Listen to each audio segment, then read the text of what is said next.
बिस्मिल्लाहिर्रहमानिर्रहीम। सलामुन अलैकुम मेरे नन्हे मुन्ने प्यारे प्यारे छोटे दोस्तों, इस्तकबाल है, वेलकम है आप सभी का इस प्रोग्राम में जिसे हम कहते हैं सलाम किड्स फन एंड फेथ, जहां हम अपने फेथ को हर एपिसोड के साथ थोड़ा और स्ट्रॉन्ग कर लेते हैं और साथ ही साथ बहुत सारा फ़न भी करते हैं। आज के इस एपिसोड में भी हम करेंगे बहुत सारा फ़न और बनाएंगे अपने फेथ को, अपने ईमान को इस एपिसोड के साथ भी थोड़ा और स्ट्रॉन्ग। मैं चाहती हूँ कि आज हम पिछले एपिसोड्स में हमने जो थोड़ा बहुत सीखा है उसको पहले रिवाइज़ कर लें। शुरू करने से पहले सलवात भेजते हैं मोहम्मद व आले मोहम्मद पर। अल्लाहुम्मा सल्ली अला मुहम्मद व आले मोहम्मद व अज्जिल फरजहुम।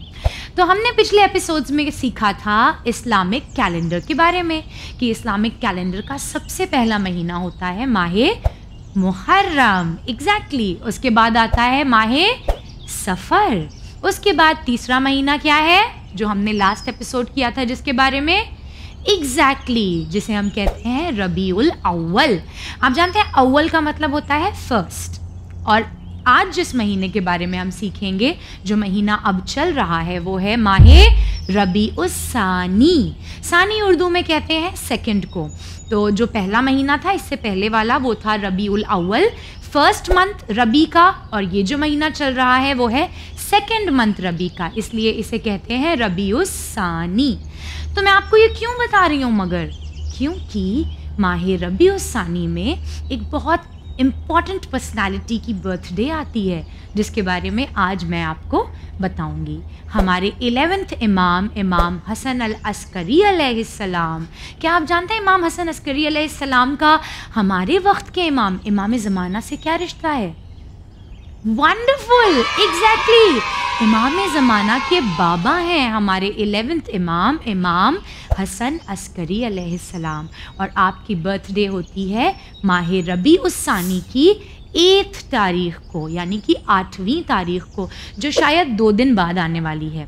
तो इमाम हसन अस्करी अलैहिस्सलाम के बारे में मैं आपको एक छोटा सा और बहुत अच्छा सा वाक़या सुनाती हूँ, एक स्टोरी जिसे आप कह लें। तो ये स्टोरी कुछ ऐसी है, ये वाक़या कुछ ऐसा है कि हमारे और आपके 11th इमाम हसन अस्करी अलैहिस्सलाम का ज़माना है, आपकी दौरे इमामत है, और आपके वक्त में जो रूलर था, जो हाकिम था, उसका नाम था मोतमिद।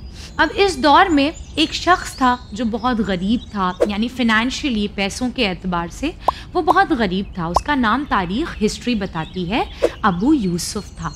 ये बहुत परेशान था और परेशानी के साथ साथ उसका एक्सपेंस थोड़ा और बढ़ गया था। क्यों? क्योंकि उसके घर पे अल्लाह ने एक बेटा दिया था उसे। अब वो बहुत परेशान था कि मैं ऐसे ही इतना गरीब हूँ, अब मुझे एक बेटा भी हो गया है, तो मैं इस बेटे के एक्सपेंसेस, अपने एक्सपेंसेस, ये जो ख़र्च है, इसे कैसे मैनेज करूँगा? चलो मैं किसी से हेल्प ले लेता हूँ। तो उसने किसकी हेल्प ली? उसने मोतमिद को, यानी कि जो उस वक्त का रूलर था, उसको एक लेटर लिखा कि प्लीज़ मुझे थोड़े पैसों की ज़रूरत है, क्या आप मुझे थोड़े से पैसे दे सकते हैं ताकि मैं अपनी प्रॉब्लम्स को सॉल्व कर सकूं। लेकिन मोतमिद ने, यानी उस वक्त के रूलर ने, इनकार कर दिया। अब जब इनकार कर दिया तो वो बहुत मायूस हो गया, और मायूस होकर उसके जहन में किसका ख्याल आया? इमाम हसन अस्करी अलैहिस्सलाम का। उसने ये सोचा कि मैं क्यों परेशान हो रहा हूँ जब मेरे पास रसूलुल्लाह की आल में से उनके बेटे इस ज़माने में मौजूद हैं। चलो मैं इमाम अलैहिस्सलाम के पास जाता हूँ और अपनी प्रॉब्लम को सॉल्व करने की कोशिश करता हूँ। वो बहुत देर तक इस कंफ्यूजन में रहा कि मैं इमाम से पैसे मांगूं या नहीं मांगूं, वो मुझे देंगे या नहीं देंगे, कहीं वो मुझे ये कहकर लौटा ना दें कि तुमने पहले जिससे मांगा था जाओ उसी से ले लो। तो ये सारे थॉट्स, ये सारे ख़यालात लगातार उसके जहन में आ रहे थे, और वो दरवाज़े पर ही घूमता रहा बहुत देर तक। लेकिन थोड़ी देर बाद उसने हिम्मत की और दरवाज़े पर नॉक किया। जैसे ही उसने दरवाज़े पर नॉक किया, आप जानते हैं क्या हुआ? अंदर से इमाम अलैहिस्सलाम का सर्वेंट आया और उसने अबू यूसुफ के हाथ में एक थैली दी, एक बैग दिया जिसमें 400 दीनार थे, यानी 400 गोल्ड कॉइन्स थे। और उस सर्वेंट ने अबू यूसुफ से कहा कि जाओ अबू यूसुफ, इमाम ने तुम्हें ये पैसे दिए हैं, ये दिरहम व दीनार दिए हैं, और देकर कहा है कि जाओ और अपने बेटे के लिए जिन भी अखराजात, जिन भी एक्सपेंसेस के लिए तुम परेशान हो, उन्हें जाकर इन पैसों से, इन दीनार से सॉल्व कर लो। लेकिन इमाम को आखिर पता कैसे चला? अबू यूसुफ तो अभी सिर्फ दरवाजे पर नॉक ही कर रहा था। उसने तो आकर इमाम से अभी कुछ कहा भी नहीं। एग्जैक्टली, सुभान अल्लाह। हमें प्राइड लेनी चाहिए इस बात में, हमें फ़ख्र करना चाहिए इस बात पर कि अल्लाह ने हमें इतने बेहतरीन इमाम दिए हैं। आप जानते हैं, मैंने लास्ट एपिसोड में आपको बताया था कि इमामों को देखकर हम अल्लाह के होने का अंदाज़ा लगाते हैं। जिस तरीके से सन की रेज़ को देखकर हम सन के होने का अंदाज़ा लगाते हैं, यानी हमारे इमाम हमारी बातों को बिना कहे जान लेते हैं। हकीकत में, इन रियलिटी, इमाम वही है जिसे हमें अपने दिल के हाल बताना भी ना पड़े, जिसे हमें अपने थॉट्स बताना भी ना पड़े, और वो बिन बोले ही हमारी प्रॉब्लम्स को सॉल्व कर दे, ठीक अल्लाह की तरह। और ये पावर उन्हें किसने दी है? अल्लाह ने दी है। वो अल्लाह के चुनिंदा इमाम हैं। इसीलिए हमें चाहिए कि हम और किसी से अपनी प्रॉब्लम्स को डिस्कस ना करें, चाहे वो प्रॉब्लम छोटी हो या बड़ी हो, हम उसे अपने इमाम से कहें। और आज के ज़माने में हमारे इमाम हमारे पास नहीं है, इट इज़ वेरी सैड। तो हम क्या कर सकते हैं? हम इमाम को अरीज़ा लिख सकते हैं, लेटर लिख सकते हैं। और आप जानते हैं, इमाम को अरीज़ा लिखने के लिए हमें 15 शाबान या आपकी बर्थ डेट का वेट करने की ज़रूरत नहीं है। हम कभी भी, जब भी चाहें, चाहे वो छोटी सी प्रॉब्लम हो या कोई बड़ी प्रॉब्लम हो, हम इमाम को अरीज़ा लिखें, अपनी प्रॉब्लम बताएं। और आप जानते हैं, अगर आप प्रॉब्लम ना भी बताएं तब भी इमाम उस प्रॉब्लम को सॉल्व करेंगे, क्योंकि अल्लाह ने उन्हें हमारे लिए इमाम बनाया है, उन्हें इल्म गैब दिया है, उन्हें नॉलेज ऑफ द अनसीन दिया है। तो हम अगर इमाम को अरीज़ा न भी लिखें तब भी वो हमारी मुश्किलात को हल करेंगे, लेकिन अगर हम इमाम को पुकारेंगे तो उन्हें अच्छा लगेगा और वो यकीनन हमारी मदद के लिए आएंगे। उम्मीद है इस वाक़ये से ये लेसन ज़रूर सीख लिया होगा, और अगली बार जब भी आपको कोई भी प्रॉब्लम आए ज़िंदगी में, आप किससे कहेंगे?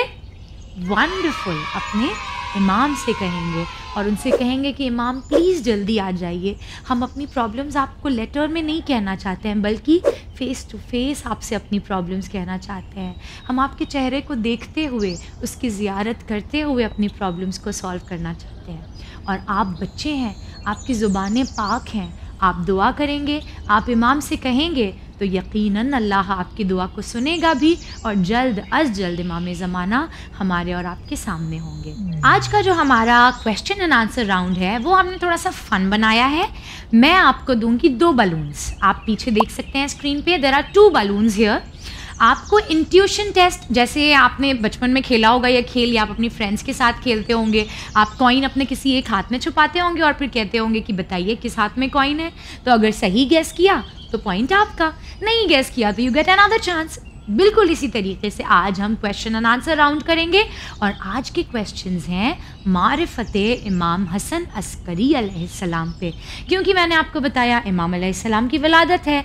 तो आइए अपनी नॉलेज को थोड़ा सा बढ़ाते हैं, इमाम अस्करी अलैहिस्सलाम के बारे में थोड़ी सी जनरल नॉलेज इकट्ठा करते हैं। Okay, so out of these 2 balloons, in 2 balloons में से किसी एक में राइट आंसर छुपा हुआ है। आपको गेस करना है कि राइट बलून में वो आंसर है या लेफ्ट बलून में। ऑलराइट, तो आज का फर्स्ट क्वेश्चन है, इमाम हसन अस्करी अलैहिस्सलाम के पेरेंट्स, आपके वालिदैन का क्या नाम है? Which balloon do you guess, right और लेफ्ट? चलिए आप गेस कीजिए, मैं आंसर देती हूँ और फिर देखते हैं किस बलून में वो आंसर छुपा हुआ है।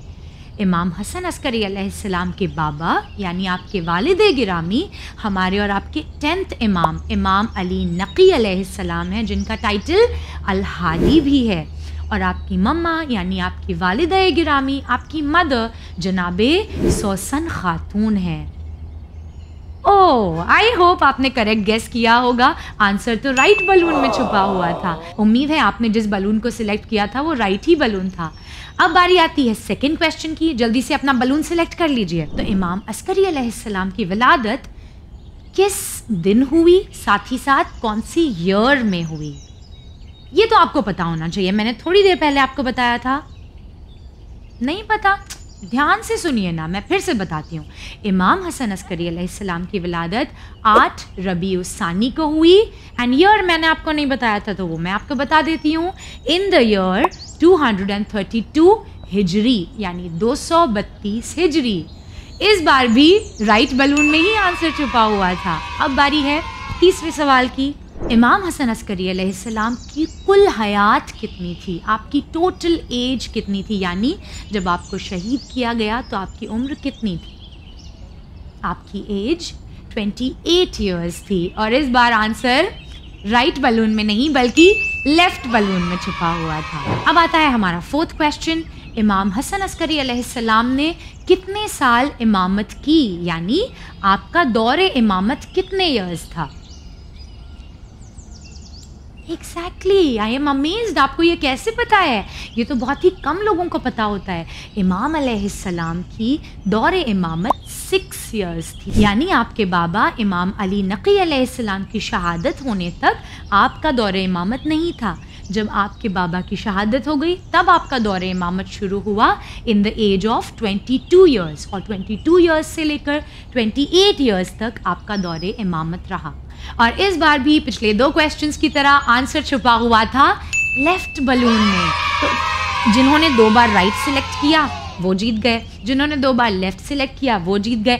अब आती है बारी 5वें क्वेश्चन की। लेट्स सी इस बार कौन जीतता है, आंसर राइट बलून में है या लेफ्ट बलून में। द क्वेश्चन इज, इमाम हसन अस्करी अलैहिस्सलाम की कब्र मुबारक यानी आपका रोज़ा किस शहर में है? ये भी आपको पता होना चाहिए। उम्मीद है आप में से ज़्यादातर माशाअल्लाह ज़ियारत पे जा चुके होंगे, और जो नहीं गए हैं अल्लाह उन्हें जल्द अज जल्द बुलाए। The answer is Samarra. शहर सामर्रा में इमाम हसन अस्करी अलैहिस्सलाम का रोज़े मुबारक है। And this time the answer was in the right balloon. What is the time? Time क्या हुआ है? Is it 8 o'clock? Oh yes, it is 8 o'clock। आइए जल्दी से ये जो मटेरियल्स आपको टीवी स्क्रीन पर दिख रहे हैं इन्हें लेकर आ जाइए, और आज के 8 o'clock में हम कुछ ऐसा करेंगे जिससे न सिर्फ आप कुछ फ़न करेंगे, न सिर्फ आप आर्ट वर्क करेंगे, बल्कि साथ ही साथ आप अपने अंदर कुछ अच्छी आदतों को भी शामिल कर सकें। तो आज के इस 8 o'clock में हम बनाएंगे एक बेड टाइम रूटीन कार्ड। ठीक है, तो ये बेड टाइम रूटीन कार्ड आखिर है क्या? आपने देखा होगा रोज़ रात को जैसे ही सोने का वक्त होता है, आपकी नन्ना, दद्दा, मम्मा, बाबा जो भी आपके साथ रहते हैं, जो भी आपके केयर टेकर हैं, वो आपके पीछे पड़ जाते होंगे कि जाइए वज़ू कीजिए, जाइए ब्रश योर टीथ, क्या आपने नमाज़ पढ़ी? तो इन कामों को आसान करने के लिए so that we inculcate these habits in our routine, ताकि ये आदतें हमारी रूटीन में, हमारे दस्तूर में शामिल हो जाएं, हम बनाएंगे एक बेड टाइम रूटीन कार्ड।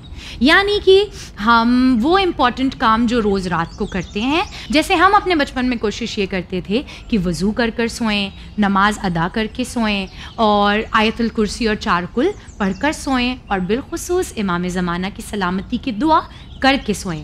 तो मैं इन 4 चीज़ों को यहाँ पर लिखूँगी। आपकी आदत में अगर और कुछ शुमार है, आपके नाइट टाइम रूटीन में अगर और कुछ है तो आप वो भी लिख सकते हैं। ठीक है, तो इसको हम स्टार्ट करेंगे। ऊपर हम लिखेंगे ऑल डन। आप जैसे चाहें लिख सकते हैं।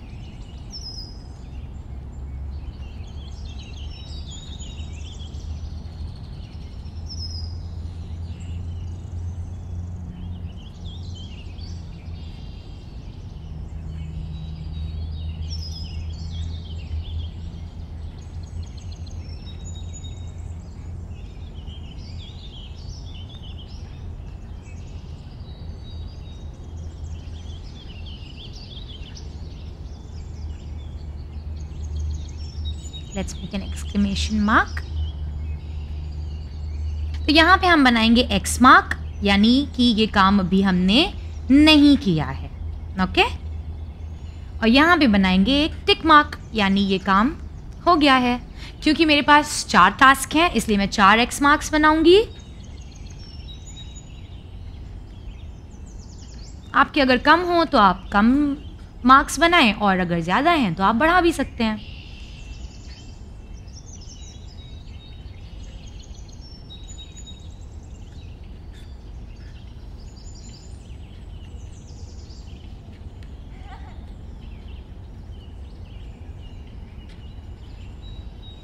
आफ्टर दिस हम यहाँ पे लिखेंगे फर्स्ट टास्क हमारा क्या है, made वुजू plus brushed your teeth. आपको पता है ब्रशिंग योर टीथ सिर्फ दुनियावी एतबार से आपको फ़ायदा नहीं देता है, बल्कि दीन में भी बहुत ताकीद की गई है। रसूलुल्लाह ने बहुत सारे फ़ायदे बताए हैं उन लोगों के जो अपनी डेंटल हेल्थ यानी अपने दांतों का बहुत अच्छे से ख्याल रखते हैं। सुबह ब्रश करें, शाम में ब्रश करें, इनसे आपकी इबादतें भी कबूल होती हैं। Brush teeth. उसके बाद हमारा दूसरा टास्क है प्रेड, नमाज। यानी रात में सोने से पहले कौन सी नमाज होती है? नमाज मगरिबैन, मगरिब और इशा। और फिर उसके बाद है रिसाइटेड अल्लाहुम्मा कुल्ले वलीक, और बिल आखिर रिसाइटेड आयतुल कुर्सी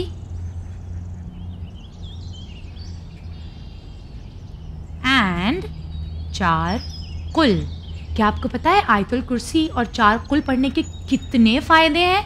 रात को जो लोग सोने से पहले आयतुल कुर्सी पढ़ के सोते हैं, जो लोग 4 कुल पढ़ के सोते हैं, उन लोगों को अल्लाह पूरी रात अपनी हिफाजत में रखता है। यानी अल्लाह फ़रिश्तों को नाजिल फरमाता है जो आकर उस शख्स की हिफाजत करते हैं पूरी रात। हिफाजत का मतलब प्रोटेक्शन। पूरी रात आकर अल्लाह के भेजे हुए फ़रिश्ते हमारी और आपकी प्रोटेक्शन करते हैं। सिर्फ 2 मिनट की छोटी सी आयतुल कुर्सी और 2 मिनट की छोटी सी 4 कुल पढ़ लेने से। हो सकता है आप में से बहुत सौ को बिस्मिल्लाहिर्रहमानिर्रहीम कुल या अय्युहल काफिरून ना आती हो, so that is completely fine. आपको अगर 3 कुल आती है तो आप वो पढ़कर सोएं, अल्लाह यकीनन आपको उसके लिए भी बेहतरीन जज़ा देगा। अब इसको हम डेकोरेट कैसे करें और इसमें हमारा टास्क कैसे मुकम्मल होगा, तो इसके लिए करना हमें ये है, देखिए मैं कोशिश ये कर रही थी कि मुझे बड़ी पर्ल्स मिल जाएं, और अगर मुझे बड़ी पर्ल्स मिलती तो मैं इन धागों के बदले, इन थ्रेड के बदले सैटिन रिबन लेती। तो अगर आपको, जैसे वो तस्बीह होती है हमारे घर में जिसमें हम तस्बीह जनाब ज़हरा पढ़ते हैं, वो तस्बीह बाज़ दफ़ा टूट जाया करती है, तो उसके अगर स्पेयर दाने आपके पास रखे हुए हों तो आप उनमें से कोई एक दाना ले लें। 4 हैं तो आप 4 दाने ले लें, सैटिन रिबन में इस तरीके से पिरो लें।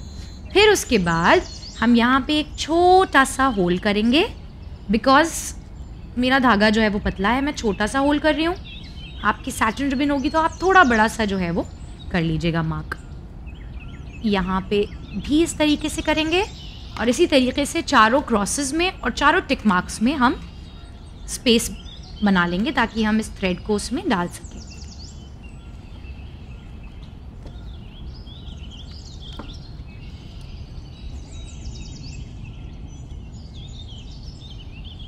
आप इस काम के लिए किसी अडल्ट की हेल्प ले लीजिएगा। अगर आप इसको पेन से कर रहे हैं, पेंसिल से कर रहे हैं, तो it is suppose to be pointy, वो आपको हर्ट कर सकता है, चोट लग सकती है। आप प्लीज़ सिजर्स मत यूज़ कीजिएगा, या आपके पास अगर पंचिंग मशीन हो तो आप वो भी यूज़ कर सकते हैं, लेकिन पंचिंग मशीन यूज़ करने से वो रिबन की नॉट जो है वो छोटी पड़ जाएगी। तो आप कोशिश यही कीजिएगा कि इसको किसी अडल्ट की हेल्प से पेन या पेंसिल से पॉइंट करवा लीजिए। अब इसी तरीके से हम अपने इस थ्रेड को यहाँ डालेंगे।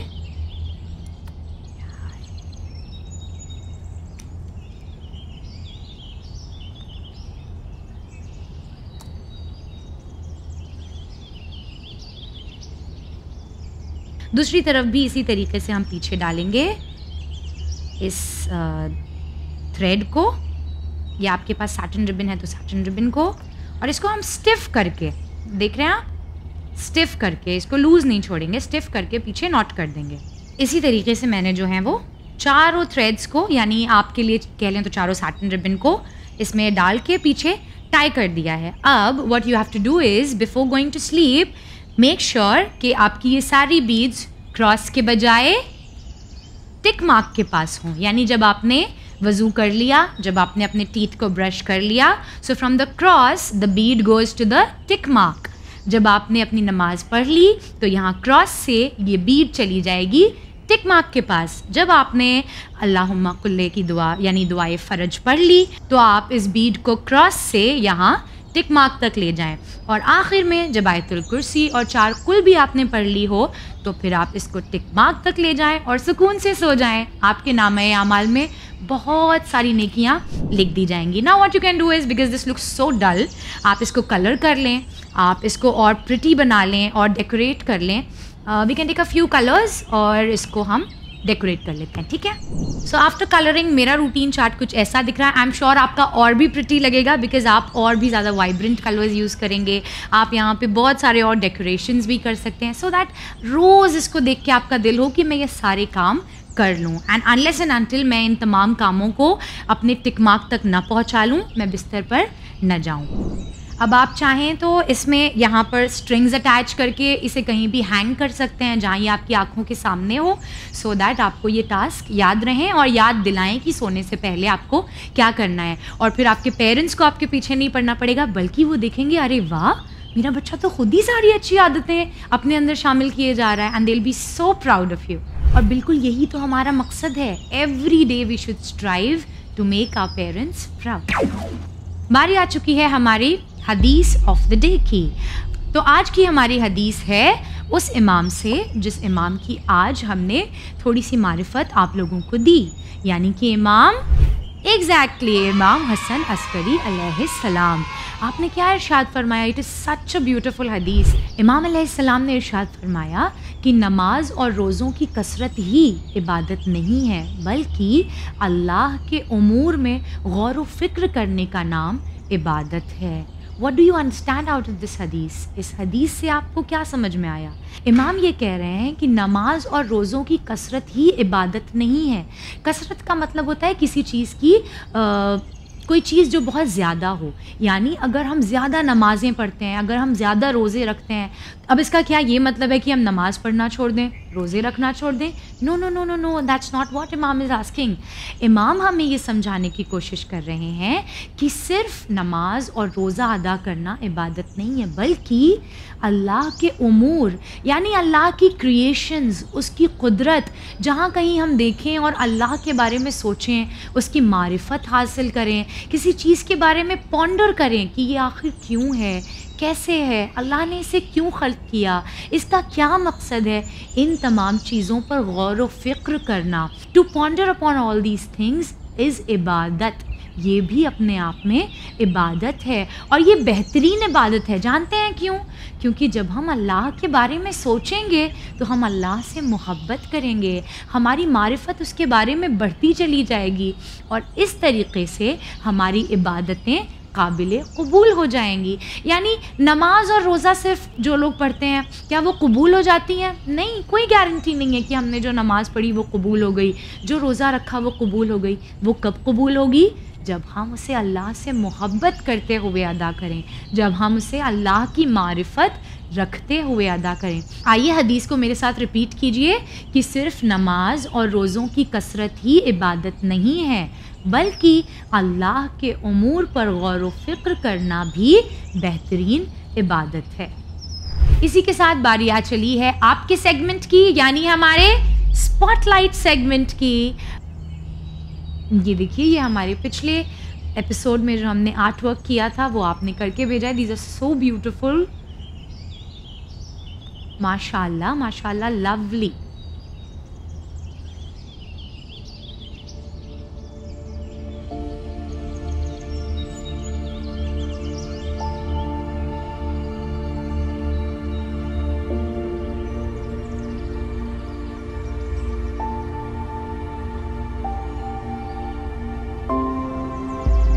और अब बारी है आपके रेसिटेशंस की। अल्लाहुम्मा कुल्ल वलियकर हुज्जत इब्नुल हसन सलवातुका अलैहि वअला बाई फी हाज़िहि सा व फी कुल्लि सा वल्यौम हाफ़िज़न व क़ाइदन व नासिरा व दलीलन व ऐना हत्ता तस्किनहु व ज़कातहु व तुमत्तिअहु फ़ीहा तवीला। नारे हैदरी, नारे सलवात। सलाम तुझ पे हो मुख्तार हम गुलामों का, तेरी वजह से मुसर्रत के दिन ये आए हैं। हुई है ईद मोहम्मद के घर पे बसोबार, सुना है सैयद सज्जाद मुस्कुराए हैं। हुसैन लाए थे इस घर को इसलिए कौसर, वो मक्के तेग तबस्सुम सवार कर देगा। वक़्त ये सोच के आया न करबला में अजीज, मुझे हुसैन का उसका शिकार कर लेगा। या अली सूरह रहमान के आगे पीछे, तेरा ही जिक्र है कुरान के आगे पीछे। ढूंढने निकली है हैदर की बुलंदी, दुनिया रह गई गुज़ारो सलमान के आगे। अज़ान बिस्मिल्लाहिर्रहमानिर्रहीम, अल्लाह के नाम से शुरू करता हूँ जो बड़ा निहायत रहम वाला है। अल्लाहु अकबर, अल्लाहु अकबर, अल्लाहु अकबर, अल्लाहु अकबर। अल्लाह सबसे बड़ा है। अशहदु अन्ना ला इलाहा इल्लल्लाह, अशहदु अन्ना ला इलाहा इल्लल्लाह। मैं गवाही देता हूँ अल्लाह के अलावा कोई नहीं है। अशहदु अन्ना मुहम्मदुर रसूलुल्लाह, अशहदु अन्ना मुहम्मदुर रसूलुल्लाह। मैं गवाही देता हूँ हज़रत मोहम्मद सल्लल्लाहु अलैहि वसल्लम अल्लाह के रसूल हैं। अशहदु अन्ना अलीयुन वलियुल्लाह व वसीय्यु रसूलुल्लाह व खलीफतहु बिल अशहदु अन्ना अलीयुन वलियुल्लाह व वसीय्यु रसूलुल्लाह व खलीफतहु बिल फस्ल। मैं गवाही देता हूँ हज़रत अली अलैहिस्सलाम अल्लाह के वली और रसूल के वसी और उनके बिला फासला जानशीन हैं। हैया अलस्सला, हैया अलस्सला, नमाज के लिए आओ। हैया अलल फलाह, हैया अलल फलाह, बेहतरीन काम की तरफ आओ। हैया अलल अमल, हैया अल खैरिल अमल, बेहतरीन काम की तरफ आओ। अल्लाहु अकबर, अल्लाहु अकबर, अल्लाह सबसे बड़ा है। ला इलाहा इल्लल्लाह, ला इलाहा इल्लल्लाह। बिस्मिल्लाहिर्रहमानिर्रहीम, अऊज़ु बिल्लाहि मिनश शैतानिर्रजीम, बिस्मिल्लाहिर्रहमानिर्रहीम।